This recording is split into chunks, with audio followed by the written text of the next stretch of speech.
of the iPad Pro, you've probably been hearing Apple lauding its latest iPads as a laptop replacement. However, there is one very large and very deep flaw with this, and that is not the hardware, but the software, iOS. Now, iOS has been around for about 10 years now, and it's been doing excellent, but only for its original purpose, which was an operating system for iPods and iPhones. When compared to the Surface Pro or the Surface Book, considering the iPad as a laptop replacement is simply laughable, simply because of the operating system that it's running.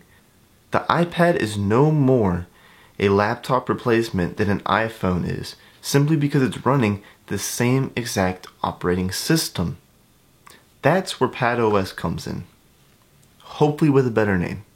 Think of the love child of iOS and macOS with the capabilities of each on the same device. An operating system purely built around touch, the first that I can think of that would have all the functionalities of a laptop or desktop inside of it without the need for a mouse or a keyboard.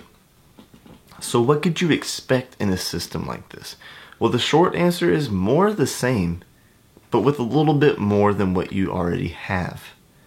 Now, disclaimer, this is full speculation. This is just my own personal opinion on what needs to happen for the iPad and other tablets to evolve.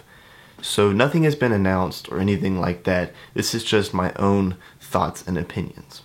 So first, let's start with the UI. Now, you can expect the same kind of layout and design as iOS has right now. So you're going to have your square apps, and they're going to be spread across the screen, and you're going to have the same kind of dock in the bottom. However, this dock at the bottom is going to be a lot more like the macOS dock, which means you can add as much as you want down there. There's also going to be an app drawer, a lot like how macOS already has in Launchpad. So when you tap on that, it's going to open up all your apps. That way all your apps aren't just spread across the screen in an unorganized manner. You can choose what you want to have on your desktop, aka home screen.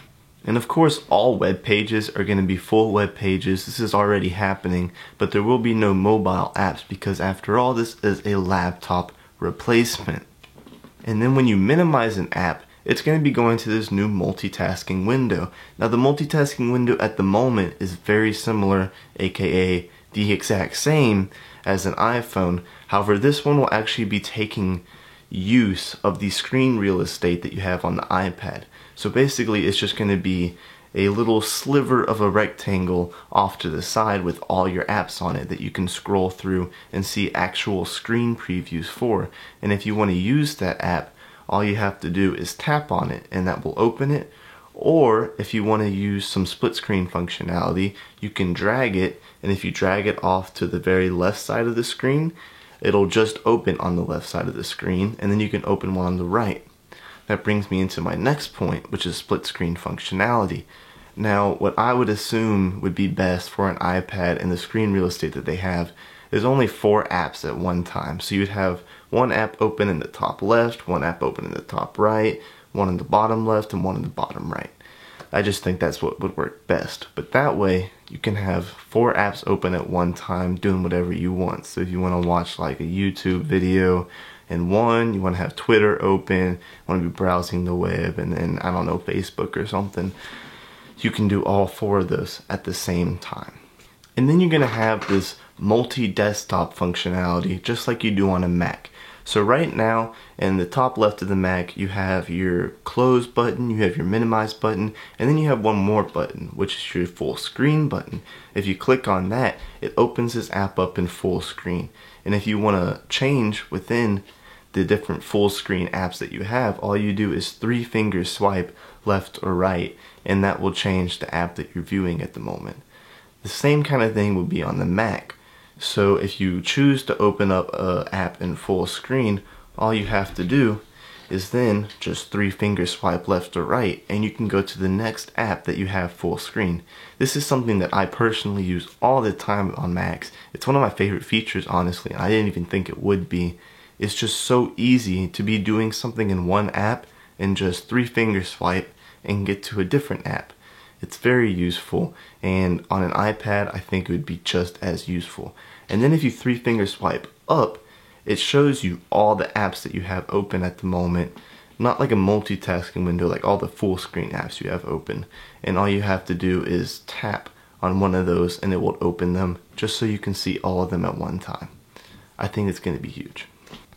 And of course you can't have a laptop or a desktop without right-clicking. Now obviously you can't right-click if you're just doing stuff with touch. However, Apple does have a very similar system already, and that's Force Touch.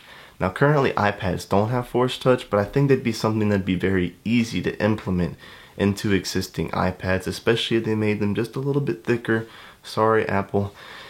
If you could just Force Touch on something and it would open up the same kind of menu that you want on a laptop or a desktop, and you could copy paste, you could do whatever, that would be huge. It would be great. And last but not least, for the UI elements, you could have so much better app-to-app compatibility. So right now, think about on desktops how if you have Safari open, there's a little button at the top if you have Pocket, and you can save that to your Pocket and view that page whenever you want later on.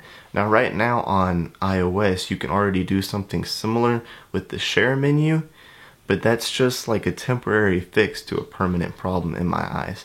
If you could have the full functionality of some app-to-app compatibility, that would just be awesome. And think about how in Photoshop right now and After Effects, those two work together very well. Motion and Final Cut Pro, those two work together very well. And that's the kind of stuff we haven't really seen yet on iPads. And I just recently realized that on Gmail, you can choose to open up a link in a certain browser, and that just blew my mind. On something like on a laptop, that would just be basic functionality. So that's something that they really need to improve on, I think, if you want to make a laptop replacement. I could go on all day about these UI elements, but just for time's sake, let's move on to the next largest problem I think they have, which would be the file browsing system. Now right now, every desktop, every laptop, they all have a file browsing system, and it's something that I know I use all the time. I know a lot of people use it all the time. It's just really good for having an organized way to see what kind of files you have, and especially if you need to edit those files for whatever reason, it's there for you to do. Right now, iPads don't have any file browsing system. The only thing you have right now is like a Dropbox app or a OneDrive app, which is just a cloud service. And as great as that is, it doesn't let you actually go into the iPad, view the files, see what kind of files you've downloaded, and that's an issue. So what I was thinking was having the same kind of thing that you have for the Dropbox app, where it shows you your folders, your files, you can click on the info and the properties for all of them, and just adding that for the core iPad, so you can edit the operating system, you can do whatever you want, and it's going to be fully featured. It's going to have a favorites bar off to the side, so you can quickly switch between your favorites. It's going to have the properties for the files, file previews. That's something that's going to be really big, I think, for the iPad if they so choose to do so. And then the last thing I'm going to be talking about today is the apps. Right now, the apps are basically just mobile apps on a bigger screen. Well, really that's what you could summarize the entire iPad as, the same thing on a bigger screen, and that's an issue. Imagine if you had Photoshop, all the functionality of Photoshop, and you put it on an iPad. That would be tremendous.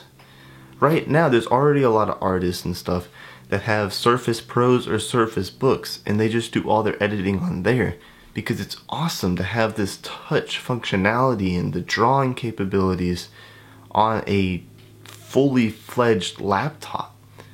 Imagine if you could have that on an iPad. That would bring in so many more people, especially since iPads are already selling pretty decently well. If you could add that kind of functionality on there, it would be tremendous. If you could have Final Cut Pro on there, if you could have After Effects, Premiere, if you could have like Xcode or some JavaScript functionality so that you can actually code apps and whatnot on there, that would be really big for Apple, and that would be a really big milestone for them, I do believe. And then this also goes for like browsers, so like Chrome, Firefox, Safari. They need to be able to have add-ons. Right now, every laptop, desktop has these add-ons. They have their own downloads menu. There's so much you can do on them that you just can't do on iPads right now. And it kind of sucks, especially if it's going to be a laptop replacement. These are the kinds of things that Apple needs to think of. They can't just take an iPhone, make it bigger, and they're powerful enough already to be laptop replacements, but it just doesn't have that functionality there. So they really need to think about these kinds of things. And hopefully one day we do have an iPad that has the full functionality of a laptop. So this has been Riley, guys. If you like this video, leave a thumbs up. If you disliked it, leave a thumbs down. Go down in the comments and tell me how I can improve for my next video. And I will see you guys in the next one.